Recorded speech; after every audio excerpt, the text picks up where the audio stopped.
Hello and welcome to the Your Financial Pharmacist Real Estate Investing Podcast, a show all about empowering pharmacists to achieve financial freedom through real estate investing. I'm Nate Hedrick, and each week, my co-host David Bright and I explore stories from pharmacists all over the country who are achieving their real estate goals while maintaining a meaningful career in pharmacy. Whether you're a first-time investor or a seasoned pro, we're here to provide education and inspiration about the world of real estate. Please note, this podcast is intended for educational purposes only and should not be considered financial or investment advice. Hey, David, how's it going? Hey, good, thanks. How you doing, man? Good. I'm great. We just got off an awesome recording. We got to speak with Claude Condo and just wanted to bring it to you guys today. Claude is a really interesting individual. He originally is from Rwanda, Africa, came over to the country, became a pharmacist, really has an incredible, inspiring journey of how he went from pharmacist to beginning real estate investor. Now he's a pretty expansive commercial real estate investor. Just a really incredible story of growth and development. I'm really excited to bring it to you guys today. Yeah, and one of the things that I love about his story too is that there's a lot of stories in the real estate space about people that like hate their job and they go jump into real estate so that they can leave a job that they hate, right? And this felt very much the opposite of that. In fact, he was a pharmacy manager. He really wanted to own his own pharmacy. And by getting involved with real estate, he was able to create enough passive income and enough cushion that he could open his own store and achieve his goals. And then not only open his own pharmacy, but then open a second pharmacy. And so he was able to achieve his pharmacy goals by real estate investing, helping him to get there. So that was just really fun to see how that came together for him. Yeah, and wait till you hear some of the numbers that Claude throws around in terms of what he's been able to achieve with some of these buildings. It really changes your perspective, and it shows why he's been able to do things like starting his own charity foundation to give back to Africa and helping build schools and all the things that he's doing to really take his experience and all the things that he's done and give back to the communities that helped him get there. And I just think that's really, really impressive. And again, it comes across really well in this interview. Yeah, he talks a lot about the pivot from residential single family real estate investing, which I think is what helps a lot of people get started and is how he got started as well. And he talks about that jump from residential to commercial and how making that jump allowed him to create a lot more cash flow, a lot more revenue from the real estate that allowed him to dream bigger and achieve bigger goals. And I think that's really interesting, not only to see kind of what those numbers are as he puts a few of those numbers out there just to give perspective, but then also talk about that strategy of how to do that as well if someone's looking to make that jump. Yeah, some great nuggets. Hopefully you guys enjoy. With that, I won't hold you back. Let's take you right to the interview. Hey, Claude, welcome to the show. Thank you so much. Thanks for having me. It's a pleasure to be here. Yeah, we're really excited to chat. I know you and I got to connect a couple weeks back, and I learned more about what you've been up to and just felt like it was a perfect story to share with our audience. So why don't we jump right in? Tell us a little bit about your pharmacy background, and we'll go from there. Yeah, thank you. Yeah, my name is Claude Condo. I've been pharmacist for the last 22 years, and then I worked for the chain for 10 years of those 22 years, and then I opened my store from scratch. I couldn't find any store that was for sale.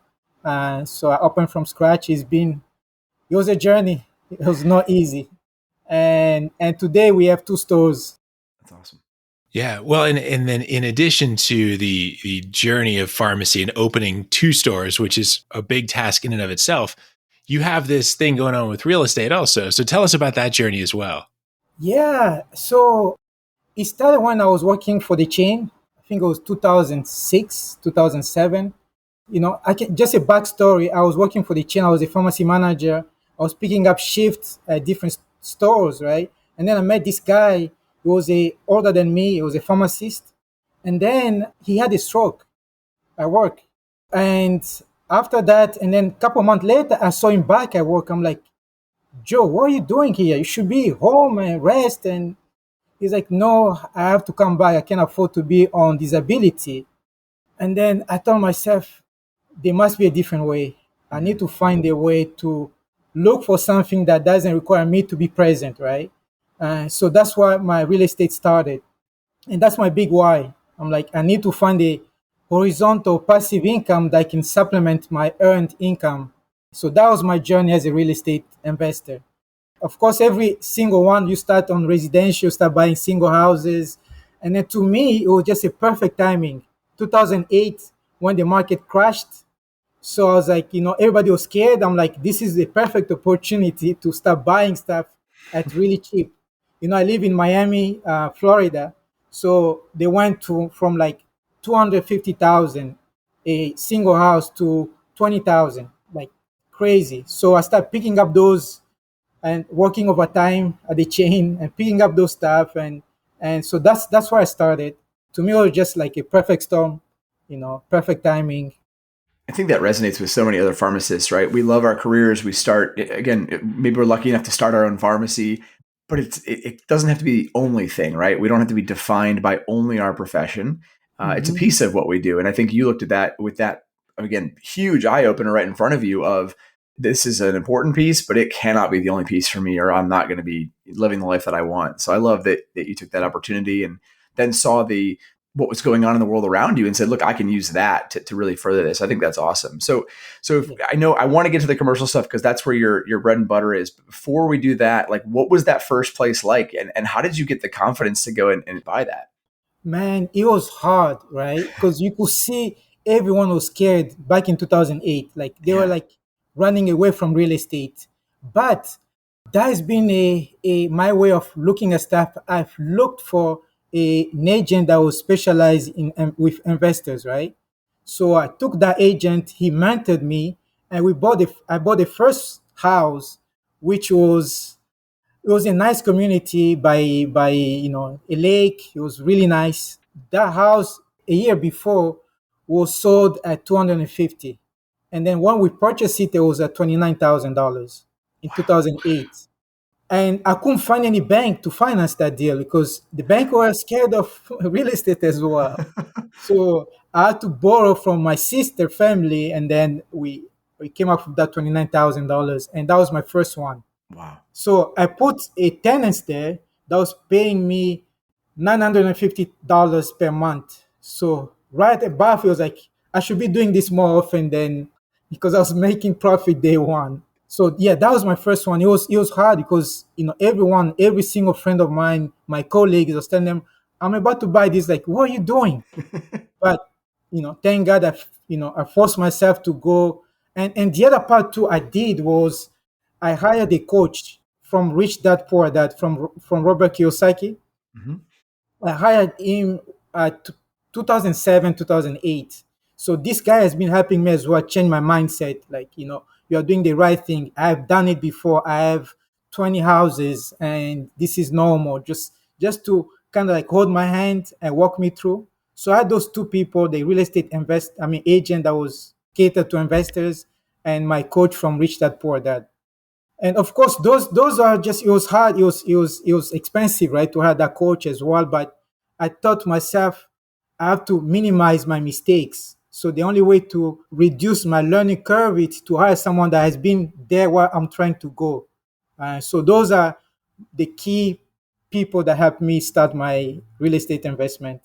So I like that, trying to define the where you're trying to go, because I think that a lot of pharmacists jump in, they're like, I just have to buy one house. They buy one house and they're like, oh, that wasn't so bad. And then they set their sights on a different goal, right? So Yeah, you got yeah. in, you got the house, you hired a coach that had 20 houses. Was there some metric then that was like your next goal threshold? Was it to get 5 or 10 or 20, or what came next as far as that where you're trying to go? Yeah, so after that, of course, you get calls from tenants saying, "Hey, my Mhm. toilet is clogged. Come help me." But to me, it was easier than doing working for the chain, right? So I started doing. How can I usually read a nice book that those the story of the parable. Like there were three guys. They gave them 5 talent, 10 talent, 1 talent. So to me, I was like, okay, my seed. I usually look myself as a farmer, right? So I have a seed, which is my earned income. I cannot consume that seed. I need to put that seed and put in the soil, a better soil, and produce fruit, right?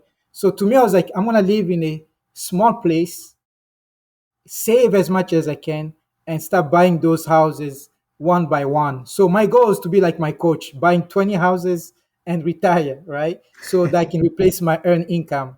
And along that journey, I noticed that it was so hard, getting calls all the time. So I was like, there must be a different way. So I started buying duplex and a small unit, small apartment unit in Miami that could be self-managed. I can bring a property manager to manage those stuff so I can focus on what I do best, which is being a pharmacist and serving my community. Yeah, so that's where I went. My second phase was buying those duplexes, small apartment units, and put a management to manage and collect rent and respond to customers, calls and questions. Yeah, I know. We've talked several times on different episodes about the value of property management because you're right. In our line of work, it's oftentimes difficult to take a call in the middle of the day and troubleshoot something with a tenant. But having a property manager there makes it so much easier to go from 1 to 5 or 10 or 20 or whatever that looks like without it interfering with your pharmacy job. Absolutely. For sure. And then, Claude, so then from there, so right, so you're starting to scale up. You're getting to this small apartments, and eventually started to shift into commercial real estate. And so, tell us about that introduction, because again, that's a big leap, right? All of us are kind of used to buying a home. We can extrapolate that to an investment home. I think that's an easy jump to make. But commercial feels like this fuzzy thing sometimes that it's hard to get a grasp on. So, how did you make that transition? Yeah, before I go to that transition, so I noticed, well, when I was working for the chain, that my income from my passive income was almost 50% of my earned income from the chain. I was like, this is the time to start owning my own pharmacy, right? So I started looking to buy pharmacies, but I couldn't find anyone. So any to buy. So I start from scratch, my wife and I. But because of the passive income we're getting from real estate, that transition was easy, right? Because I didn't have any income because you're opening a brand new business, no income for the next 6 months. Yeah. So that passive income was helping us through that transition. And we had a baby too. We had a firstborn. So it was hard, man. It was hard. So passive income was really a life changing, right? Because we pay our technician from the passive income. We're paying our rent from the pharmacy from our passive income and paying our basic stuff. So, Wow. and then once the business pharmacy was stabilized, we're like, okay, how can we scale up now? How can we go back to our second passion, which is real estate, to scale up, right? And then 2017, real estate went crazy, massive appreciation in Miami. So we took all those single house, duplexes, small units, we sold it, and we took that money, which was quite a good amount of money, and we start looking for commercial. So, commercial is a different beast. Residential, you like a house, you go buy it, right? Commercial, you have to know the seller, you have to go interview with the sellers. They have to be comfortable selling their prized assets to you. And then the brokers need to trust you that you can close the deal. The lenders or the bank need to know that you have enough net worth to afford to pay this commercial building. So it was a journey. Again, Yeah. I hired a coach for commercial so they can teach me how to do that as well. So yeah, our first deal was really hard. It took us almost 7 months calling lenders, calling brokers, calling sellers, and eventually we end up with these doctors based in Tennessee. He was trying to retire. He was 85 years old, so he was trying to retire and leave because he built it was a Davida, which is a dialysis centers, and then there was a 5 nephrologist as well. So it was 2 tenants. So he was like, I'm ready to retire. I need to rest and all those stuff. So we went to Tennessee. We went to the interview, of course, and then we passed the interview. And then we actually closed the deal. It was 2018, I believe. We closed the deal, and we kept him as a manager, like property management, because he loved the place. He built Wow. the building. He put the tenants there. So it was so emotional. So I didn't want to break that. So we kept him as a property manager for the building until he's like, no, I'm done. I'm retiring. So That's cool. It feels like there's so many really fun win-win stories in pharmacy or in real estate and pharmacy as well. But in real estate, and this feels like one of those where you're able to keep that person involved. You're able to transition that investment, help them retire. That feels fantastic. I'm curious about what makes this different because I think a lot of listeners are thinking, well, I've rented an apartment in college and I fill out a 12-month lease and I pay every month and then I call someone for maintenance. But commercial is very, very different from that. Can you walk us through some of those main differences with how a lease is structured and how that works for tenants and how even triple net impacts all of that? Sure. Yeah. So commercial real estate is just a vast, it's different niche inside the commercial real estate. So the one we're talking about, it's triple net. So tenants are long term. They are national tenants. So it's a multi-billion dollars company, right? And they sign a long term lease. They sign between 5 to 15 years lease. And then there is a 2% increase every year for the rent. It depends how you structure a contract. So those are long-term leases. So banks usually feel comfortable because it's a long-term lease, and they put a lot of money on those dialysis centers, right? One machine might cost $200,000, and they usually have like 18 to 20 of them, and then they operate like 3 shifts or 4 shifts. So it's a sound business. So those are one of the advantage that was attractive to us, was the long-term leases. And then the second part was to, like, you can do cost segregation, saving on your taxes. If your business is doing so much money, you can do cost segregation and get those depreciation. So there's so many advantages as far as commercial real estate versus residential. And then the third part was just that guarantee horizontal income or passive income that was coming every month. That's our first deal. We were making almost $7,000 net every month. Wow. The first day we took over the building. So that change of perspectives, we're like, we should be doing this more often, and that's how we started. Well, that is a big scale difference from a house that rents for $950 a month. You're never going to have $7,000 net on a Yes. $950 a month single family house. So yeah, it's playing at a very different level. One of the other things that seems like a different level is just some of the calls that you get and the maintenance. How does maintenance work? Like, do the tenants cover some of these own things? Is it part of their responsibility in a triple net like this? Yeah, that's a great question. So the tenants are responsible for all those toilets, all those HVAC, anything like that, because it's a triple net. We are in charge of structure of the building. So if there's any issue with the structure, but any tax, property taxes, insurance for the building, it's passed through the tenant. So the tenant do reimburse us. So it's pretty much, I can focus on my business, building my business, and then just have that grow on its own. Yeah, of course, we've been buying triple net, and then we went to government lease as well, where it's kind of like double net, where we have a social security in our portfolio. So it's a different leases, but again, it's a long term. The government do sign like 20 years leases, so you guarantee for 20 years, and then they do adjust their leases every year, according to CPI, which is, if there's an inflation going up, they're gonna adjust their rent as well to match the inflation. So it sounds like, and again, just to clarify, like, is there any maintenance or any sort of like monthly phone calls coming from those tenants, or is it kind of once you set it up, you're good, and then you just wait for the lease renewal? No, there is no maintenance from the tenant. There's no cost for those. Nothing. Yeah. So I mean, if you're talking about, again, just as a pharmacist thinking about, okay, where do I want to get into real estate? I don't want to be heavily involved in it, but I like the idea of it. Like, that's mailbox money, right? You just go back and be a pharmacist all day, and then it shows up. I think that's really cool. Yes. Yes. Can you walk us through like how someone might find a triple net lease? So obviously, again, a lot of us are we know the residential space, right? I jump on Zillow, I jump on the MLS with my agent, but are you just jumping onto LoopNet, or like how are you finding these properties? What does that process look like? Yeah, so that's a great question. As you know, real estate, commercial real estate, at least, it's relationship based. Mm. So you gotta build relationship with those brokers. You gotta build relationship with those lenders, right? So how do you start if you're a pharmacist?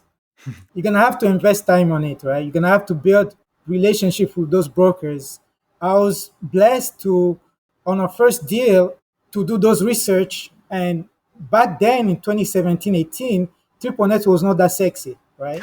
Everybody was going to multifamilies, apartment storage, but there were less competition, and then brokers were willing to listen to a brand new person. Right now, it's even different. Mm. Right now, it's hard because everybody wants to go to triple net. So I think it's just investing in a relationship, just like how you're a pharmacist, you have relationship with your patient, your providers, same way. Just build relationship with brokers.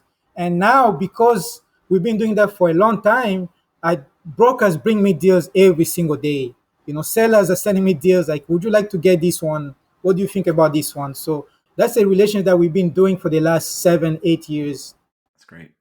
Yeah, that's fantastic. One of the other things that seems very different, not just in working with brokers and finding sellers, but on the lending side, this also seems very relationship driven from what I understand, and not so much as like, well, I saved up a 5% down payment for the house I'm going to move into, but down payments seem different, terms seem different, duration seem different, requirements seem different. Can you walk us through some of those big picture changes in how commercial real estate is financed?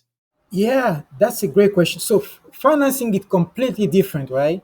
Like if you go to residential, the bank will tell you this is our term, right? You put 20% down and that's it. This is interest rate. It's 30 years. 30 years and it's 5%. In commercial real estate, everything is negotiable with the bank. So what we do, we have relations with bankers, of course, but we say, hey, the bank is like, I have this term sheet for you. It's 4.75, 25 years amortization. I'm like, no, that doesn't fit my goals as far as what I'm looking for. I'm looking for 30 years amortization, 5.2% interest rate for 5 years, 10 years. So it's everything is negotiable. Again, it's relationship, right? And then eventually they'll be like, okay, let's talk to our committee and then we'll come back to you. Usually they'll say yes. And if the bank says no, there's 2 or 3 banks that I'm gonna call and want to get the terms that I want to get for my business. So that's another difference between residential and commercial. It's everything is negotiable. And in terms of like the down payments and the amount needed, I mean, is it roughly 20% of the building cost, or is it totally variable? It doesn't there's no set number at all. It's variable. Some lenders will ask me like how much you want to put down, right? Mm-hmm. I would like to be in the conservative side. I usually put 30 to 35%, especially now with the interest rate rising up. And so I usually try to be conservative as I can, 30 to 35%. Some lenders will tell me you can put up to 15, you can put 15%, which is because they kind of are comfortable with the tenants, right? And the long-term leases as well. Yeah, and then these are higher dollar properties also. So 30 or Yes. 35% of a multi-million dollar building can be Yes. a lot of money. Are they looking at other things about the person borrowing the money as well? Like, are they looking at your track record or your net worth or your credit score, or is it mostly about the asset, or is it both? It's both. They're looking at your track record as well. They're looking at like if you're buying a building of $2 million, is your net worth can support that $2 million? So they're looking at all those stuff. They're looking both the building itself as a business. They're looking at that first, and then they look at the borrower. Like, can you afford if the building can't pay rent? Can you afford, or if the building cannot pay our loans, can you afford to pay loans? And so, yeah, it's a different game, but I can tell you this year, the first 6 months this year, we made passive income that it will take me about like 12 years as an average pharmacy salary to make. So I made it in 6 months. That's So incredible. this if you can get into commercial, I will truly suggest to get into that. All right, so now everyone's going to be dying to know, like, where can I learn more about this? Like, what's the first step? So again, you've done this. You've spent the time doing residential, moving to commercial. If you were telling somebody today and they're thinking, look, in 5 years, I want to have my first building. Like, what does that look like? What should they be doing now to start getting toward that point? Yeah, that's to me it would be education. Try to educate yourself, knowing those term sheet, knowing cash on cash return, knowing return on investment, knowing depreciations, just the basic stuff. But that should stop you. And what has helped me as well, it's finding someone that has been where I'm trying to go. And just like what you guys are doing, helping pharmacists invest in a investment houses and stuff, same thing. So finding someone like you on the commercial side and try to, mentor them, or finding that mentor that can help you go where you want to go. That'll be my first suggestion. It's clear that you have this passion for educating and for helping other pharmacists come along. I love that piece of what you're doing. I also am hearing about this Condo Foundation. So can you tell us a little bit about what you're doing there as well? Yeah. So to me, originally I'm from Africa, right?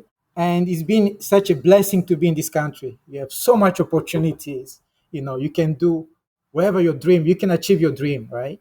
So I wanted to give back to those kids that cannot have access to what I have access here, right? So we create this foundation, my wife and I, and our church. One of our pastor is part of our board directors to build schools in Africa. So we have 400 kids right now in our foundation that we pay for their school, we pay for their tuition, we pay for after school classes, we pay for the insurances, and all this stuff is because of our commercial real estate as well. Like all the profit that we do, we take 10% of our profit every year, we put in the foundation, and so that we can really change the world. Because most people don't have access to the information that me and you guys have access to. They don't have opportunity that we have. So to me, it's just personal. Like, how can I help someone else, you know, be better in life, have access to healthcare, have a better education, though. So eventually we can change a village, we can change a region, and we can change a country eventually. Claude, I think that's so incredible. So many people have as part of their mission, right, or as part of their why to help other people to go back and do what they can to help. And you've taken that to a level that many people will never get to. And so it's really cool Yeah. to learn about that and to talk to you. And I appreciate it. I think that's really awesome. Yeah, I wanna add something too, if you don't mind. Yeah. And then we have this company that we created this year because Yeah. our second story was a story that we are in Miami, south of Miami, and then I noticed last year two of my independent pharmacy closed down, and then I'm like, what's happening here? They're like, no, we couldn't. The business is not doing well, and we didn't have any diversification. And then the third one is about to close. That's why we purchased the second store from this pharmacy that has been here for the last 90 years, right? So we purchased from them, and then I was like, wait a minute, I have this access to all this information that about commercial real estate. I have access to mastermind, I have coaching, and I should try to bring pharmacists on board as well to teach them about, hey, there's different options. You just, there's stocks, there's retirement, stuff like that, but try to diversify your portfolio as well. Look at the commercial real estate. And so now my mission is, how can I bring 10,000 pharmacists or healthcare professional, through this journey of helping them and become, build generation wealth, and I shouldn't keep the information to myself. I should make it, available to everyone. That's why I'm transparent with what we made and all those that we're saying, because I want to make sure that, you know, there's different options. There's a bunch of ways to make money. And as you know, our profession as a pharmacy, this is personal to me. Our profession as a pharmacy, right, is getting shrank, like pressured from payers, from especially on the independent side, right? And we are having less voice. So I want to make sure that we have a stronger voice. And one part of it, it's being financial free, being having options as an owner. Yeah, that's great, Claude. I appreciate you sharing that, and we'll make sure to put that in the show notes too, and let people know where they can track you down. I want to jump to our final infusion questions. 3 questions we ask every guest that comes on the show. You've given us some tips here, but just to really hone in on it, what's one tangible strategy that you use to make sure that your investing works hand in hand with your career as a pharmacist? I'm reading this book. It's called Who Not How. Have you guys read that book? Yeah, it's have been helping me change my mindset, right? Because like as a business owner, like if we start a program in our pharmacy, for example, vaccination, I usually ask myself like, how can I launch this vaccination program, right? Which is a wrong thinking, at least personally. Instead of saying like, who can I give this task Mm. that has proven a track record of doing this successfully? So that has changed my mind. And so right now we have pharmacy managers in our both stores. So they are doing their job so I can focus more on the real estate side of it. So, and that exactly the same with my coach. I want to do syndication deals. I'm like, who has done it before that I can learn from? So that's why, coaching, what you guys are doing again, it's so important, coaching people to get where they want to go. So to me, it's, hiring who's versus trying to do it by yourself. Mhm. Love it. What's one resource that's been most helpful to you in your real estate journey? And maybe that's a book, podcast, person, author, website. Maybe it's a coach in your case, whatever that would be. To me, it's been to be in the right environment, right? The right like-minded people. I have like 5 guys that we meet every single week, and these guys have 50 to $100 million of real estate. So these people have been shaping my mind, right? So being in that environment that you want to be 5 years, 10 years from now, and being in that environment now has changed my life completely. And so those people are holding me accountable. They are transparent. We're sharing our success, our failures, our issues, our staff issues, family issues. So we are like brothers, right? And then we've been meeting every single week for the last 4 years. So that being in that group is great.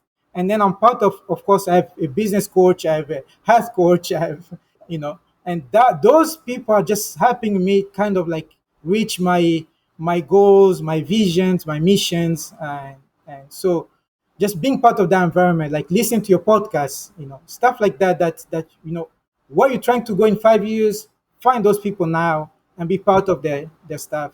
I love that. That's great. All right. And then what's one piece of advice, if you could boil it down to just one thing, one piece of advice you give to a pharmacist that's contemplating a start in real estate investing? I'll say again, educate yourself, but more importantly, hiring a coach that can help you get there. I cannot say it enough. Hiring someone that has done it before has changed my life. And, finding people like what you guys doing for the industry, it's still good. Just finding a coach, read yourself, educate yourself, of course, but finding another coach that can hold your hand, it's always important. Very good. With the goal that you have of involving 10,000 pharmacists or healthcare professionals, I know that you want to spread this word and you want to share this information. If people are looking to learn more from you and about you, where could people find you? Yeah, they can find me on LinkedIn. They can find me on Facebook. I usually don't post anything on Facebook. It's probably LinkedIn. That's my where I post ideas, a book I'm reading, and so forth. And then we have our website. It's called rxrei.com, where they can find blogs, podcasts. We'll be launching podcasts soon, so there will be a bunch of information there as well for people to know more and find our missions. And yeah. I love it. Well, Claude, thank you so much for coming on the show today. Really awesome talking with you. Looking forward to seeing where you go next. And again, encourage people to reach out to you if they want to learn more about what you're doing and again, the incredible journey that you've been on so far. So really appreciate your time and thanks for joining us. Thank you. Thank you so much. Thanks for listening to the YFP Real Estate Investing Podcast. If you like what you heard on today's show, please leave us a review and subscribe to the show so you never miss an episode. If you have a question, know someone that would make a good guest, or want to connect with Nate or David, head on over to yfprealestate.com and join the growing YFP Real Estate Investing Facebook group. As we conclude this week's episode of the YFP Real Estate Investing Podcast, an important reminder that the content in this podcast is provided to you for your informational purposes only and is not intended to provide and should not be relied on for investment or any other advice. Information in the podcast and corresponding materials should not be construed as a solicitation or offer to buy or sell any investment or related financial products.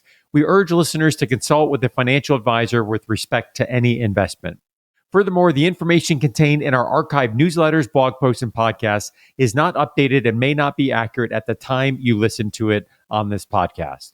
Opinions and analyses expressed herein are solely those of your financial pharmacist, unless otherwise noted, and constitute judgments as of the dates published. Such information may contain forward-looking statements which are not intended to be guarantees of future events.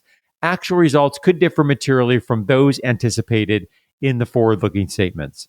For more information, please visit yourfinancialpharmacist.com/disclaimer. Thank you for your support of the YFP Real Estate Investing Podcast. Have a great rest of your week.